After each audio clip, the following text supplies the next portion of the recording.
देखिए आज का आपका टॉपिक है डीडीटी। डीडीटी क्या होता है? डीडीटी डीडीटी आपको शायद समझ में नहीं आया होगा, मैं समझ गया था इसलिए इसका वीडियो बना के आपको दे रहा हूँ। सबसे पहले क्या पूछ सकता है, डीडीटी की फुल फॉर्म क्या होती है? ठीक, क्या होती है? Differ dichloro diphenyl try chloroethane. ठीक, डायग्राम देखिए डीडीटी का।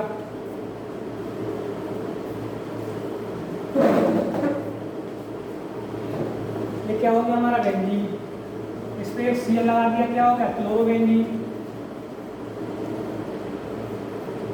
एक मालिक्यूल हो गया क्लोरोबेंजीन, बेंजीन सीएल आया, क्या हो? क्लोरोबेंजीन। क्लोरोबेंजीन कितने मालिक्यूल होगा? दो। अब इसको इससे कनेक्ट कर दो, ये आपका एक कार्बन है और एक कार्बन हो रहा है, इससे जुड़ा है CCl3। इससे क्या जुड़ा है? हाइड्रोजन। इसकी वैलेंसी पूर्ण करने के लिए अब आपका क्या हो गया? देखो डाई क्लोरो, क्लोरो कितने ग्रुप में? एक, दो, दो को हो गया डाई क्लोरो। डाई क्लोरो हो गया, ये हो गया फिनाइल ग्रुप आपका, बेंजीन को फिनाइल ग्रुप बोलते हैं। कितने हैं? दो। Di phenyl. आप बोला है ट्राई, ट्राई मींस तीन। कितने? क्लोरो सीएल कितने हैं? तीन। तो आपका हो गया ट्राई क्लोरो एथेन। एथेन कैसे हुआ? एक कार्बन ये दो का एक कार्बन क्या बोलते हैं? मेथ। दो को एथ, सिंगल बॉन्ड है सभी के बीच में, इसलिए क्या होगा? एथेन। समझ में आ गया? Die chloro diphenyl try chloro ethane. ठीक, आप इसकी प्रिपरेशन देखिए कैसे बनाते हैं इसको, थ्योरी सुनिए। जब क्लोरोबेंजीन की अभिक्रिया क्लोरल से सांद्र H2SO4 की उपस्थिति में कराते हैं तो क्या प्राप्त होता है? डीडीटी। जैसे कि इंग्लिश में when chlorobenzene reacts with chloral in presence of concentrate H2SO4 then DDT is formed। अब दो प्रिपरेशन देखिए, वही दो मालिक्यूल। सबसे पहले हम क्या देखते हैं, कुछ पता ना हो आपको, जीरो हो तब भी बेंजीन तो पता है ना। यहाँ क्या लगा दिया? एक सीएल, क्लोरोबेंजीन हो गया। यहाँ लगा दिया एक हाइड्रोजन। हाइड्रोजन इस पे भी कहीं पे भी हो सकता है। एक बेंजीन मालिक्यूल हो गया लिया हमने। वैसे बेंजीन तो इस तरह बनाते हैं सीधा, इसको कैसे भी रोटेट कर सकते हैं, ऐसा हमने कर दिया। एक सीएल यहाँ लगा दिया, क्लोरोबेंजीन, इसका हाइड्रोजन। अब एसिटाल्डिहाइड का सूत्र बताओ आपको, प्लस क्या होता है? CH3 CH2 होता है, एसिटाल्डिहाइड का होता है। अब इन एसिटाल्डिहाइड के सूत्र से अगर हम हाइड्रोजन को हटा दें और 3 सीएल मालिक्यूल लगाएं तो हमारा किसका सूत्र बन जाएगा? क्लोरल का। देखिए हाइड्रोजन में 3 हमने ऐड कर दिए। अब यहाँ क्या लिख रहे हैं? Cl3। ठीक, CCl3 हो गया। CHO एसिटाल्डिहाइड से HCl ने क्या हटाया? 3 हाइड्रोजन हटाया, 3 सीएल लगाए। अब इसको हम जरा उल्टा करके लिख दो, कोई फर्क नहीं है। देखो Cl3 इधर कर दे रहे, CHO इधर कर दे रहे। CHO और CCl3 बात वही है। मैं CH3 CHO एसिटाल्डिहाइड होगा, CCl3H हटा दिया, CCl3 CHO उल्टा करके लिख दिया हमने। अब प्रेजेंस किसकी होगी? कंसंट्रेट मींस सांद्र, कंसंट्रेट H2SO4। ठीक, अब क्या होगा जब इसको हम हीट करते हैं तो हमारा क्या होगा? ये देखिए डिहाइड्रेशन होगा, मींस जल का अणु निकल जाएगा। H2 हो गया, देखो H2O निकल जाएगा हमारा, माइनस H2O। और जो हमारा बचा क्या? आइसर, ऐसे ही हम जोड़ देते हैं। देखिए क्या बचा, देखो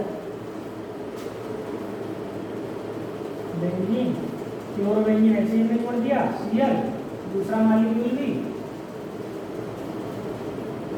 सीएल, और इसको हमने देखिए इसको इस कार्बन से जोड़ देंगे, इसको इससे जोड़ दिया। अब ये कार्बन ये है कि ऐसे कर दिया। ठीक, यहाँ CCl3। अब जो हमने अभी बताया फुल फॉर्म DDT साउंड कहते हैं इसको, DDT। ये हमारा क्या है? DDT एक इंसेक्टिसाइड है जो हानिकारक पदार्थ होते हैं, जैसे कीट होते हैं, कृषि रसायन में उसको यूज किया जाता था इसको। अब क्या है, इसका जो अमाउंट होता है एटमॉस्फेयर में काफ़ी समय तक रहता है, इसलिए ये क्या होता है? हार्मफुल होता है, नुकसानदायक होता है, इसलिए अब इस पर बैन लग गया, ये हमारा यूज नहीं होता। ये बहुत इंसेक्टिसाइड है, बहुत पावरफुल इंसेक्टिसाइड, ठीक। अब इसका IUPAC नाम देख लीजिए। IUPAC नाम कैसे करेंगे? देखिए हमारा इसको हम IUPAC नाम से पढ़ाते हैं। इसको जिधर हमने बताया, जिधर हमारा क्रियात्मक समूह लगा होता है उधर कैसा बनते हैं? उसको नंबर 1 देते हैं। Cl लगा हुआ है क्लोरो, इसको बोलिए बंद कार्बन नंबर 2। अब 2 पे देखिए क्या लगा हुआ है? 2 नंबर कार्बन पर हमारा एक फिनाइल ग्रुप ये लगा है, एक ये लगा है, ठीक। और ये हमने आपको बताया है जो पोजीशन होती है, कोई भी अगर क्रियात्मक समूह यहाँ लगा हुआ है, जैसे यहाँ OH लगा हुआ है, मान लिया सपोज किया, इसके कंपैरिजन ये हमारा क्या होगा? आर्थो होगी पोजीशन, ये मेटा होगी, ये पैरा होगी, ठीक। आमने सामने वाली पोजीशन कैसी होती है? पैरा होती है। अब इसके कंपैरिजन में ये पोजीशन कैसी है? पैरा। तो पैरा हमारा क्या लगा है? क्लोरो, एक क्लोरो इस पैरा पे है। तो हम जब 2 क्लोरो होते हैं, डाई यहाँ ना बोल के हम बिस बोलते हैं, बिस, ट्रिस, टेट्राकिस, पेंटाकिस। जब IUPAC का चैप्टर पढ़ाएंगे इंटर वाला, तब आपकी बिल्कुल समझ में आ जाएगा। तो हम इसको किस तरह लिख सकते हैं? हमारा 2 पे क्या है? 1 2 पे लगा हुआ है, ये इस तरह से IUPAC नाम 2,2 बिस। बिस मीन्स 2 बार लगा हुआ है बिस। अब क्या है? पैरा, पैरा क्या लिखा है? क्लोरो, लो para chloro phenyl, phenyl, phenyl, bracket बंद करो, पैरा क्लोरो फिनाइल। अब देखिए 1 नंबर कितने क्लोरो हैं? 3, तो हो जाएगा 1,1,1 ट्राई क्लोरो एथेन। तो 1,1,1 ट्राई क्लोरो 3 है, 1 पे पोजीशन 1 पे 3 है, इस तरह हम लगा दिया, इस तरह से 3 क्लोरो होगा, ट्राई क्लोरो एथेन,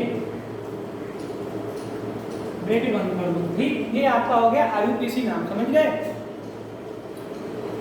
2 पे क्या लगा हुआ है? बिस। 2 पे लगा हुआ फिनाइल ग्रुप ये, तो हमने कर दिया 2,2 2 2। अब बिस 2 है तो बिस कर दिया बिस, ब्रैकेट दोनों बंद कर दो। नहीं डाई लिखना पड़ेगा, डाई क्लोरो, डाई फिनाइल, इससे सब छोड़ो, बिस का मतलब होगा ब्रैकेट में लिख दो बिस। और पैरा, पैरा क्लोरो लगा हुआ, पैरा क्लोरो और फिनाइल, पैरा क्लोरो फिनाइल, ये हो गया इतना। इसके बाद 1,1,1 ट्राई क्लोरो एथेन, समझ गए। इसको आप अच्छे से करना, शॉर्ट नोट में आता है किस तरह DDT क्या है, या DDT की फुल फॉर्म क्या है, या DDT का IUPAC नाम क्या है, समझ गए।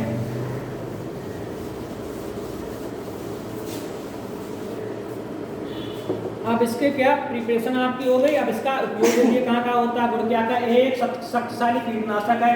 यह एक वाइट क्रिस्टलाइन होता है। एक कैसा होता है? वाइट, बिल्कुल सफेद क्रिस्टलाइन पाउडर की तरह, क्रिस्टल की तरह। ये जल में क्या है? लगभग आग्नेय घुलनशील नहीं होता है। ये बहुत हानिकारक जो कीट होते हैं उनको मारने के लिए यूज किया जाता है। इसका छिड़काव करने से कीट समाप्त हो जाते हैं। और क्या होता है? यह एक खासियत है, एक बायोडिग्रेडेबल नहीं है, क्योंकि ये हमने बताया अधिक समय तक एटमॉस्फेयर में बना रहता है, इसलिए ये इसका बायोडिग्रेडेबल मीन्स इसका अपघटन नहीं हो पाता है। ठीक, आज के लिए इतना टॉपिक, धन्यवाद। आगे 10 पे आपको बताएंगे हेलो एल्केन आपका समाप्त हो गया, हेलो एरीन सब पढ़ाएंगे, बहुत इंपॉर्टेंट टॉपिक है। ठीक, आज के लिए धन्यवाद।